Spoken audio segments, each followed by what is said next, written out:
My favorite is birds aren't real. Okay. I like that one a lot. Solid one. Yeah. Did you know that you can make more money by merge mining other networks? Check out makemoremoneymining.com for information on BIPs 300 and 301, a proposal to bring more revenue to Bitcoin miners through sidechains and merge mining called drive chains. Increase your mining revenues and learn more about participating in Bitcoin governance by visiting makemoremoneymining.com. Are you a miner who wants to activate Bitcoin improvements? Check out Activation.Watch. See what Bitcoin improvements the Bitcoin community, developers, and miners are considering, and show support by signaling for one of many BIPs up for consideration. Activation.Watch.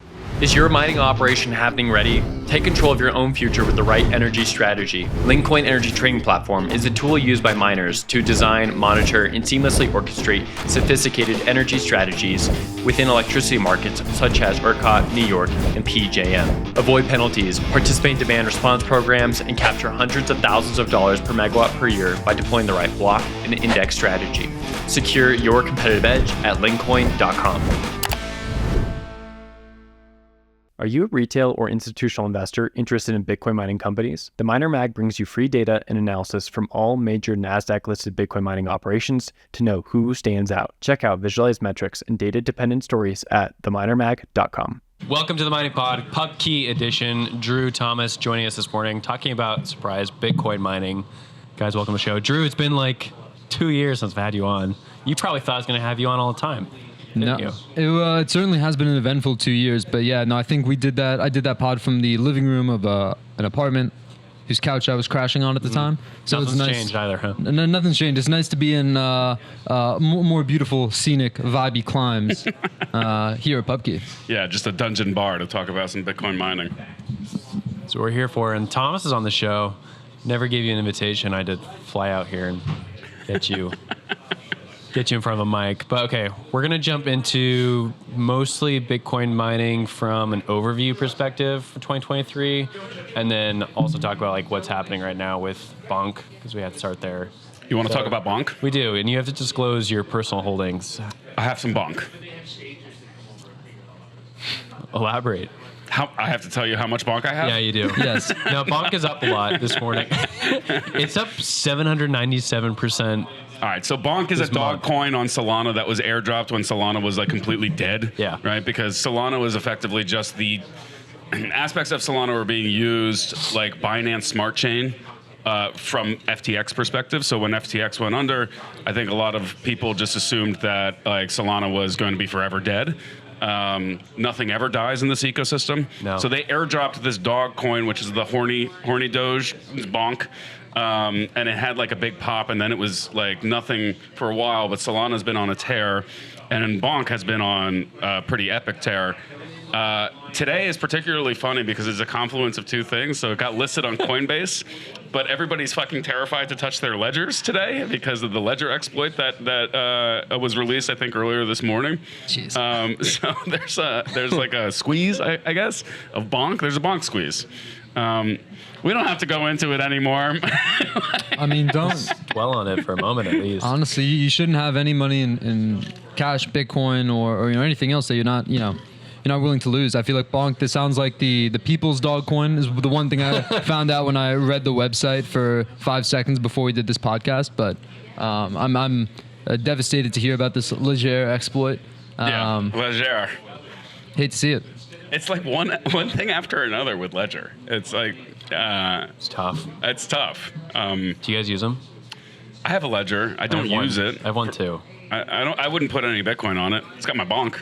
Mine has Bitcoin on it, so if you're listening to the show, you can exploit me right now. No, I think the problem so far, I think with the Ledger exploit has been specifically Ethereum dApps. So it hasn't spread to Solana yet. I don't think that it has any issues with Bitcoin specifically, not that I've seen yet. But I think that there is a lot of anxiety around exactly what's happening. And this comes on the back of a lot of problems that Ledger's had between Ledger Live, phoning home about everything. Releasing personal information of where people live if they've ever bought a Ledger and had it shipped. Yeah. These are not necessarily the things that you want to see out of a privacy and hardware wallet device. Like this is precisely the opposite. And I don't think that they've cleaned it up in post terribly well. Hopefully they do better.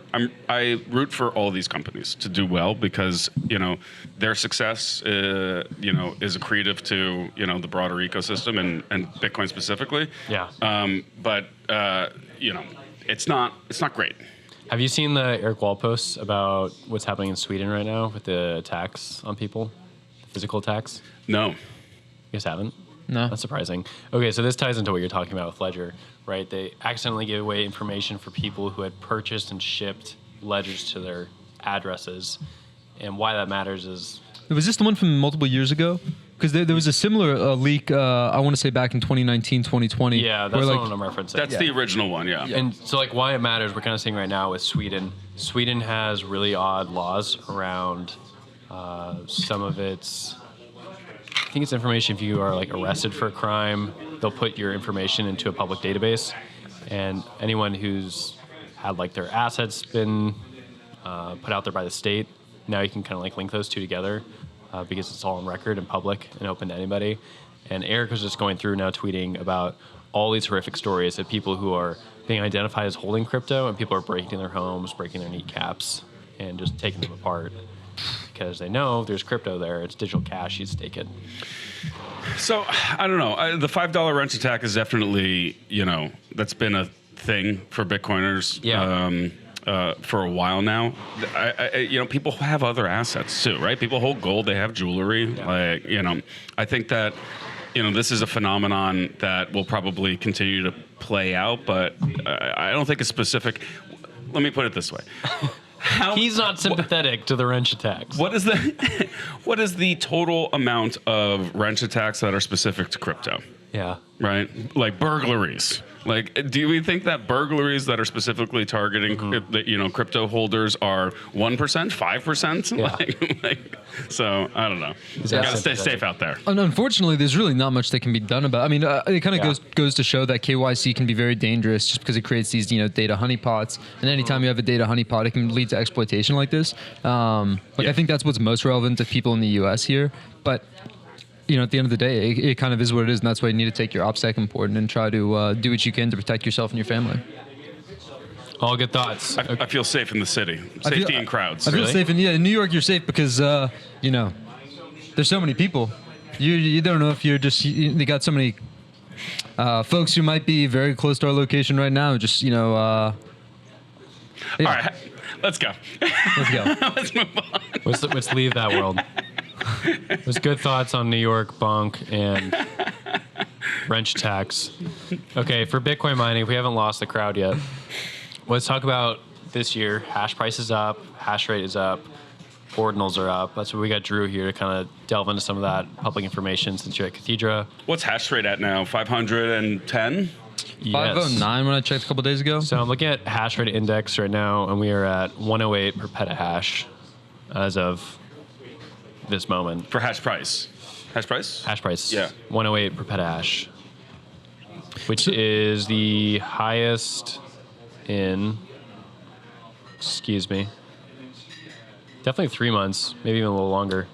It's not quite the yearly high. The yearly high was back in May. Yeah, that was like the ordinal Eiffel Tower, though. That was just like a 2-week spike. A quick moment. Yeah. This one's a little more less than 2 sustained. weeks, actually. I don't know what the average is looking at this, but eyeballing is probably between 75 and 80 over the last 2 months, which is a much healthier position. And we're seeing some of these older ASICs now, beginning series S19 models, are profitable again and making $3 to $7, somewhere in that. Drew, how is this affecting you guys at Cathedra? Yeah, so it's interesting when you have these largely TX fee-driven pumps in hash price. But I guess maybe first to zoom out a little bit more. I think every month we have a Bitcoin mining meetup here at PUBKEY. We started that for the first time back in January of this year. We had Ed Evenson and Daniel Frumkin, formerly of Brains, who joined us. And so every month when we do a meetup here, we kind of start out by actually looking at the hash rate index and then walking through some of these statistics. And I think this year has been interesting because obviously Bitcoin is now nearly 3x to where it was a year ago. When we saw, 15K last year and, even ending the year, I believe, below 20K. It's interesting because over the course of this year, obviously Bitcoin's gone up, but network hash rate has just gone, up even more so. And so, thinking about like 500 exahash, if you were talking about 500 exahash, 2 years ago, that would seem insane. And it has been very surprising because anytime Bitcoin price has gone up, for the most part, network hash rates just, caught up and grounded back down. So for the most part, we've really been range bound between like, $60 a petahash, and honestly like $90 a petahash for this entire year. Obviously with Bitcoin pumping up to above 40K, we have seen a recent pump, and this is far more, this looks like there's a little more, stability in this pump of hash price versus the one earlier this year. I believe it was around April, May, where you saw the BRC20 pump, where transaction fees went to over 100% of the block subsidy. And I think that's the all-time high there at around $120 a petahash. So it's interesting now because you saw this concurrent pump in Bitcoin price while also seeing another pump in transaction fees. And so I think it's very interesting. It definitely feels like the sentiment's changed from miners' standpoint. Miners have been, especially the large miners, have been continuing to plug in machines. The manufacturers are still making a ton of machines over the course of this year. But it definitely feels like there's been a strong sentiment shift in this pump in the last month where miners are, not even just like the largest miners, even small miners, private companies are trying to deploy hash rate now, even though we've just seen this, a new announcement of new generation of machines that's going to lead to an even higher hash rate going into the halving. So it's a very interesting time, I'd say, on the whole, and miners are definitely enjoying some relief. You guys going to buy S21s? So I don't disclose any MNPI. Also I think there's a strong case to be made against buying ASICs at this point in time. I think, especially if you think about the Bitcoin denominated returns. Yeah. If you price your ASICs in Bitcoin going into a halving, it makes the return profile a little tougher. And then on top of that too, even if you think Bitcoin price is going to pump after the halving, okay, great. But that just means network hash rate is going to pump up even more. Yeah. So I think if what you really just want is like pure clean Bitcoin exposure, I think there's a solid case to be made that even now that things are looking optimistic and rosy, you might just be better off buying Bitcoin and having the optionality to sell in the future. Okay. Let's talk about ordinals and inscriptions a little bit. I have another shitcoiner with me on the podcast. Thomas. He's buying Bonk and Solana NFTs. I did not buy Bonk. I've never bought Bonk. He was airdropped Bonk, and he took it. I haven't done anything A with pure it. Bitcoiner just would have not touched there. it. It's rude Right, to Drew? say no to a gift, but no, I mean a pure Can't put a Bitcoiner gift would horse in the mouth. This is your a thing. laser-eyed maxi such as myself probably would not have been recipient of the airdrop in the first place. But I'm having fun staying poor. I thought your tweet today was fantastic. Oh, thank you. The feeling of buying Bitcoin during alt season. Yeah. It's not about the money. It's not. It's about sending a message. But the message here is on chain because we're inscribing it. Yeah. Are you minting anything? Ordinals are no, Really? not presently. In the beginning, I like to test with things. I don't think I'm like a pure maxi because I actually like to mess around with new projects. Your personality, and see your sense of humor. I like to see what's going on with some of the new stuff that's out there, and I don't do that with everything. But initially with ordinals, I do think ordinals, Inscription specifically, are very interesting, particularly from like a data preservation perspective. Like open timestamps. This is an evolution of open timestamps, Peter Ta's project that's been around for a long time. So the ability to inscribe more robust data sets on the Bitcoin blockchain, I think, has sort of endless applications. Yeah. And it starts like the ordinals have never offended me. Like, if people want to inscribe mushroom pictures or monkey gifs or whatever, that's fine. Like if block space has value, it will be used at a certain price. Yeah. And that's what we're seeing sort of play out here. And I think it'll take some time to stabilize. I think people are a bit reactive to this issue and clogging the network.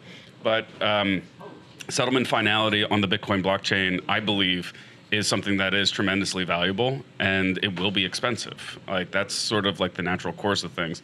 And we can argue about whether or not the time is now, or it should be now, or if it prices people out that we don't want to be priced out yet, if the Lightning Network is far along enough, or like whatever. I think that there's a lot of angles to come at this from, but I think the reality is that ordinals are around. They're going to be for a long time. I think Ocean Pool we should probably get into and discuss a little bit if you guys want to. We will. We're gonna see. This is going to be an evolving conversation, and I think it's important to try and think about lots of different perspectives with this, because there's a wide variety of stakeholders across the entire Bitcoin ecosystem that have different perspectives than other people, and it's not just miners or hodlers or service providers. There are people who like their monkey pictures. Let's do a quick aside for those who are wondering what inscriptions really mean. So specifically for BRC20 tokens, the idea here is like you can use part of a Bitcoin block. There's some data in there, and you can add additional data into that section if you want, using like this new idea with ordinals and inscriptions that popped earlier this year. Part of that is this BRC20 standard, where you essentially come up with a token standard that you can fit with inside a Bitcoin block, and that allows other people to mint that token freely. And a lot of people like this aspect of it because anyone can participate in the creation of this token. And then past that, you can also buy and sell and trade these tokens, much like the ERC20 standard, on top of Ethereum, which means that we can have more expressivity on Bitcoin than necessarily just sending Bitcoin back and forth. So that's kind of the idea for it. Now, the downside obviously is Bitcoin wasn't really built for this, so it's highly inefficient. Ethereum is much more efficient with this, and even they have some problems. Like the ERC20 standard, there's a bunch of things people don't like with it. But for Bitcoin itself, there's an interesting distinction that I want to make there, though, because with Ethereum being built for this, it's still calling to somebody else's database, which is like housing the information itself. Whereas with the Bitcoin blockchain, it sort of accidentally does it way better by inscribing the data, the picture, whatever, into the Bitcoin blockchain. You don't have to do a call to somebody else's, cloud. Yeah, no, definitely. That's an important part of it. There's different features on both sides of it. I guess the most interesting thing to me right now is like the minting process for creating these BRC20 tokens. It's super simple because there's already some front ends being built. So I've been using like the Unisat wallet to do that this week. You can just go and find a ticker, and it's not fully minted out yet. You can purchase it. You just add like Blue Wallet or whatever wallet you want, any Bitcoin wallet you want, and then you can go and purchase one of these BRC20 tokens. Now, it's completely speculative, right? Like I bought the Doge ticker this week and the Wizard token this week. I'll probably buy some more. Hopefully I can flip them for some money. But a lot of people aren't going to like that, right? Like a lot of people are going to be pretty annoyed that you can do that. Yeah, I mean, I think it's interesting because the reality is free markets work both ways, right? Like, free markets are a beautiful thing, but it's strange for someone to be pro free markets and then to be upset what the free market does. And I think like the reality the market wasn't supposed to be used that way. A bunch of like crying anarcho-capitalists. Yeah, the reality is like this shit sort of exists. The cat's out the bag, so there's really not that much point. Being super upset about it or like complaining about it. Yeah. Obviously you can vote with your time and your attention and with what you spend your time working on. And personally, I'm yet to inscribe myself. I almost inscribed Pierre's Everybody's a Scammer, but then I work on the way, and I've procrastinated in that project. But I think the reality is that like it also, maybe just to tie this into Ocean Pool. I think what we're seeing right now with ordinals, with BRC20. I also listened to your Spider Chain podcast this morning, and I thought that was very interesting too. But like the reality is that the spam is proliferating at an astonishing rate because this is like an open source protocol that exists. The tooling is out there, and so people are going to build what they can build on it. And if the Bitcoin blockchain, if Bitcoin nodes read these transactions as valid transactions, then for me they're valid transactions. It is sort of funny though that Ocean Pool, which also I learned most of what I know about Ocean Pool from some of your podcasts. Are you pointing hash rate to Ocean? We are not pointing hash rate to Ocean, but I think it's interesting because with them now censoring ordinals and inscriptions, censoring inscriptions to be precise. What's really interesting is that they're kind of proving that mining pools are dangerous because they can censor transactions and because they're demonstrating the very thing that they were trying to avoid in the first place. So 2 points on that. By definition, it's not spam. I think that is ridiculous. They're paying for these transactions. They're paying for it to be included into a block. So I think the screeching around this is spamming the network is on a completely like false basis. We can talk about whether or not this is a good use of block space, right? And get into the fundamentals, but it simply is by definition not spam. On the second point, the Ocean protocol, Ocean Pool, whatever, is really interesting because it uses knots. right? Knots is one of the very first alternative implementations of Bitcoin core software, which was just the Satoshi reference client. I think Knots was second. And I believe it was used initially so that Luke Dash didn't have to store some gambling activity like Satoshi Dice, stuff like that. And then a fast follower around the same time was LibBitcoin, Amir Taki's refactoring of the Satoshi reference client.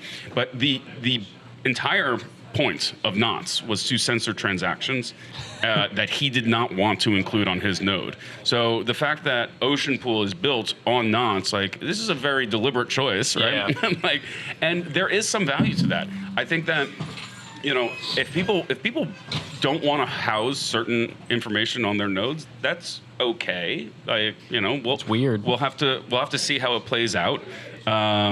But I think that it is going to be pretty popular as more data gets inscribed on the Bitcoin blockchain. And you can start to think of some nefarious uses that we've talked about here at PubKey, about a year ago when the ordinals are about a year old now, right? This is actually the anniversary of the first ordinal being created. Today. Oh, wow. So kind of cool that we're doing the podcast today. So Rotomore created the first image on his client today. It's like this skull, like the Aztec-y skull thing. Yeah, so I wonder how much that's going for. Okay, I want to do another aside really quickly and talk about the Ethereum ecosystem when they've had issues with implementations or tech changes that they later realized they did not like. So we've seen that with the suicide contract, if you guys are familiar with that. I stopped. I don't know much about the Ethereum protocol after the DAO. After they reroute the blockchain, that's actually a really good example as well. Yes. So if we kind of look at these two ecosystems, right? They're trying to make their chains better, whatever, and they implement tech changes. Bitcoin goes really slow, lots of testing, lots of community consensus. Ethereum goes a little faster, but in both instances, you can have failure, right? Where tech leads to something you're not expecting. In this case, with inscriptions. There's an argument that Bitcoin wasn't made for this, and it shouldn't be made for this.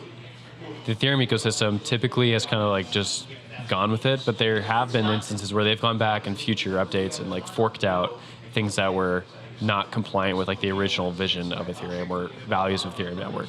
At what point is that true for Bitcoin? If we had in the Taproot update something that was even less efficient or more destructive towards Bitcoin being a platform for global money or whatever you say it to be, would you go along with that? Well, SegWit did this initially, right? This is more of a SegWit issue than a Taproot issue. The functionality increased dramatically with Taproot. It's both of them together, but it was a SegWit one that increased the block weight or whatever. Yeah. So I don't know. I think it was sort of made for this, right? It was agreed to changes, and these are what the changes do. I think one of the learnings that we should take from it is the Taproot speedy trial was probably not the right approach. Going a little bit slower is, I think, my preferred approach with protocol level development. Because you need time to test these things out to see how it's going to be used. Yeah. And even then, you're not gonna get a complete picture on how monkeys are going to start using this tool that's been delivered. Do you like covenants then? And what do you think about covenants in 2024? I think it's great. I like the development. I really do. But I think that the consequences need to be better understood before we roll stuff out, especially when we're dealing with something as important as Bitcoin. So I'm a kind of a Bitcoin fatalist. I'm more conservative, but it sort of just is what it is. You're like a laser-eyed maxi that likes conscriptions. You want to go slow and be conservative, but you also the fact that you can goof off. Well, but I think part of it's also just these are historical processes, and I think the call it the cryptocurrency community as a cult analogy is also very, very relevant here. Where for me, what I think makes Bitcoin the best cult, gives it the strongest religious narrative, right? Is yes, I know you are correct that SegWit basically is a little bit of and we're just gonna add some additional data. That sure, it's maybe a little cheeky. But I think now that the cat's out the bag, if Bitcoin were to try to rewind it would lose such legitimacy. And for me, that's one of the things that really impairs Ethereum's claim to legitimacy. Like, there are many things that I think are done with Ethereum, but one of the most important is the DAO hack, is the DAO exploit, where you basically had a bunch of insiders, people connected with the project, who basically lost money because of a bug in the smart contract. And then they basically just said, okay, we want this to be decentralized, we want this to be permissionless, but right now we want our money back. But starting from now, we're gonna be fair, and we're not gonna fuck up in the future. And I think this is why Ethereum sort of claim is decentralized is just one of the many reasons why it's bullshit. And so I think that this is like, the cat is out the bag. I think Thomas is right that moving forward in the future, this will mean that we're much slower to adopt new things on the new BIPs. So you're anti-covenants. I'm not anti-covenants. I mean, candidly, I'm a grug miner. Like, I'd be very simple man. I'd be. You're like a Bitcoin Roman Catholic. I'm more of like a Bitcoin Episcopalian. Like, divorce sometimes. Divorce sometimes, and you know, if you can't come to church all the time, that's fine. And like, maybe okay. So I forgot about confession, but no, I think I think Saints are so cool. Yeah, like I think the other like the important aspect of all this though is that, like, you know, if Bitcoin is basically, if we try to make some change, we try to undo some change that's already implemented, then we're no different than any one of these shitcoins. And I think it's really important for us to maintain our legitimacy and maintain this spiritual high ground, so to speak. There is a big difference, right? And it's the foundations of Bitcoin, and you know, the UTXO set and the history and like the decentralized, you know, properties, all that stuff. And I think the thing that causes people the anxiety that leads to some of these really awful debates that are on the wrong forums, open format on Twitter or the listserv or behind closed doors, whatever, is sort of, you know, whether or not we're able to move forward with stuff that people want to develop while we're protecting the, you know, the foundation, the first principles of Bitcoin. And that's going to be a continuing, like, shit show. It's just that is literally the design of Bitcoin, where this is always an ongoing fight. Yeah. And I think related to this, one of the really hard parts about this fight in particular, especially as you alluded to earlier, like, we want to make sure that say people all over the world can hold their coins on chain and potentially like move coins on chain, and not wanting that to become prohibitively expensive. You know, related to this, on the other hand, there are some strong financial incentives in the form of, like crypto VCs who are basically trying to fund projects, that are, they basically are in a way sort of subsidized by fund manager economics, where they basically, people are really trying to push some things, and there's like a strong sort of financial base there, whereas sort of the via negativa approach of some maxis who are basically saying, no, not on this chain. I find myself amenable to the latter camp, and I think this is one of the things that say with, and I don't want to get too much into any specifics of any of these one things, but say like with Drive Chain, I think the fact that Careful, they sponsor the show. I think the fact that VC funding was raised is one thing that makes it harder for me to get behind. Like, forget about sort of the individual like technical aspects of the proposal, but raising VC funding is certainly, alarm bells go off for me, at least, when we're talking about making a protocol change to Bitcoin. We had this chat. Like, Paul was kind enough to come into to PUBKEY and do a really great event. We actually completely borked the audio, which I am devastated about, because I thought we dove into some really interesting topics around drive chains. But yeah, I think the incentives and the motives matter. When you raise VC capital, what is the expected return that is sort of being put out there? And that's not something we have a ton of clarity on. I would say also for Ocean Pool, right? Like, mining pool economics for like commercial viability is, Why did they raise $7 million? I should have asked Bob that when I had him on the show. It's because it's a seven's a holy number. Well, it was like 6.3 million. It was like 6.66, but I'm rounding up. But like, why? So you have zero fees on a pool that is inherently going to withhold some value that individual miners, pool constituents, whatever, would like to get, right? So if you say we're going to censor some of the highest value Bitcoin transactions, it's 0% for now. I think it escalates as it goes. But as we've seen with other large mining pools like Foundry piping into Genesis, the Binance pool piping into their OTC desk, it's about locking in, customers and clients to use other services. And I think that still exists for most mining pools when they have ASIC, trading desks, derivatives, hash rate derivatives, stuff like that. So it'll be interesting to see how Ocean evolves if it's a for-profit enterprise, right? They raised capital. Yeah. It could be something more philanthropic and ideological, which is okay too. Like you have a set of investors that do make those bets from time to time because the benefit to the broader ecosystem, makes sense and is accretive in other areas. Yeah. So maybe it's that. I don't know though. That's a question for Ocean that I would love to ask. We should dig into it. Real quick segue back to Ethereum stuff. Proposer builder separation. Oh, God, that would be Ethereum really. again. That's like the 2023, 2024 critique, which we should definitely delve into maybe on a different show. It's not even like the DAO being an issue anymore. It's like the whole foundation of how a transaction is propagated in Ethereum now is touched through so many different centralized entities. It's a huge issue, and even people in Ethereum at this point are like, well, what's the point? It's just not working. So there's a huge Ethereum unaligned camp right now. That's pretty interesting. Yeah, I mean, and I think it is one of the interesting things to say about Spider Chain. And honestly, Spider Chain was not even in my radar until listening to the mining pod, which again, I don't want to to gas you up too much or to blow too much smoke up your ass. But, really, it is at the point now where I think with some of the recent episodes you've done, especially around, say, the US BTC HUD 8 merger, it feels like it's increasingly required listening. The Adam Sullivan Corsair episode is another perfect example. But with Spider Chains, this was not on my radar until I listened to this pod. And it is interesting that where you basically have someone who's potentially made Drive Chain kind of obsolete in a way, where you can have this functionality without necessarily needing to go and make BIPs, BIP changes, which I think this is again example this is out here now. This potentially is going to be very attractive for folks who are considering, maybe they're feeling malaise about the Ethereum project. They're having some issues with the Ethereum project. This would be, a very interesting case study in the next 12 months to see, do people move over to Bitcoin? Now, I think Arthur Hayes has generally been right, in my opinion, where he basically says the main issue with Ethereum is you can either be a smart contract platform or sound money. Trying to have both, the two are at odds with each other, especially, when ETH was pushing the ultra sound money thing because of their deflationary supply curve, deflationary, supply schedule. But you said you wanted the bar ambience. Oh, I like the bar ambience. Sorry. Hopefully the audio comes out okay. But yeah, it's interesting. With that, basically talking about burning,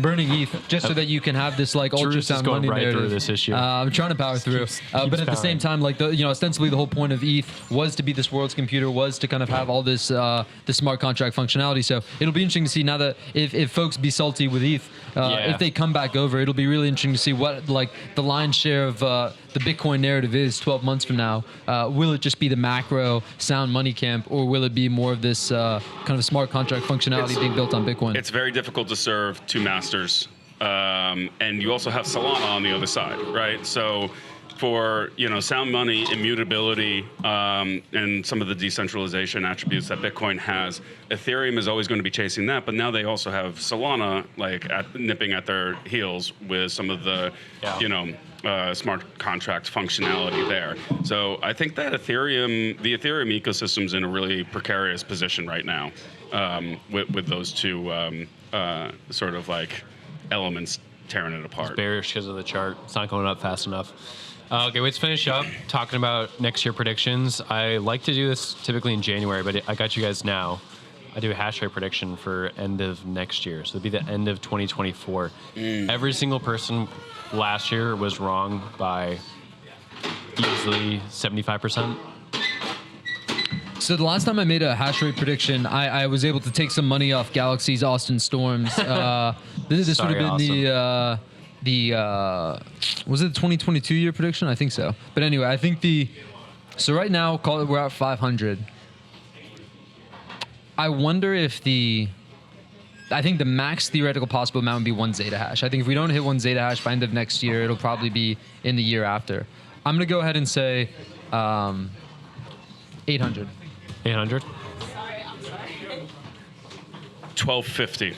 1250. See, everyone's going to blow over this year because it's gone up so much. Most people said 350 by end of this year, and or at 500 now. I think there's a lot of capacity that's just like ripping to come online. I think there's a lot of inventory that's not plugged in, and if we get a real bull here, it's going to be kind of insane. I'd like to see a geographic distribution, and it's so hard to get this information, but I'd really like to see where this this torrent has come from. Is it South America? Is it Texas? Is it China plugging back in? Is it somebody else? It'd be fascinating to see a better view into that, but Cathedra, difficult. New Hampshire. I think it's gonna go under. I'm saying like 700 or so. I think 750 would be a good line. Yeah, 700, and I think it's because we're already seeing like the information for T21s and S21s come out, and they're still producing and building those right now. And so I think a lot of the additional capacity was kind of sold out. I think there's like a lot of secondaries to be sold, but I think like we're going to see some price squeeze. This is bullshit, guys. No, I think it's going to be a price squeeze. We didn't say ASIC prices. ASIC prices, where are ASIC prices? What does a S19 sell for in 1 year? S19 sell for 1 year, back to $10 a T, I think. Okay. So that's 4x-ish? It's like What are you now? marking to market right now? You're marking to market 2.5? I'm guessing. I have no idea. Yeah, I like one of the issues too is that like the market's become, I think, a little more. I think the bid ask or in general like the pricing for these ASICs I feel like has gotten pretty volatile in the last month or so. Yeah. Just because like they before people were pricing in like max pain after the halving. Now there's a question: is this temporary pump? Is this long? Like is this beginning of a bull market? Even if it is beginning of a bull market, you have the halving coming up now. I think if we inshallah if bull market $10 a T. Okay, I take that. Yeah, that sounds about right. Cool. Okay, Maybe more. Thomas, Drew, thanks for joining the mining pod. Appreciate you guys' time. Thanks for having us. Pleasure. Thank you, Mr. Foxley.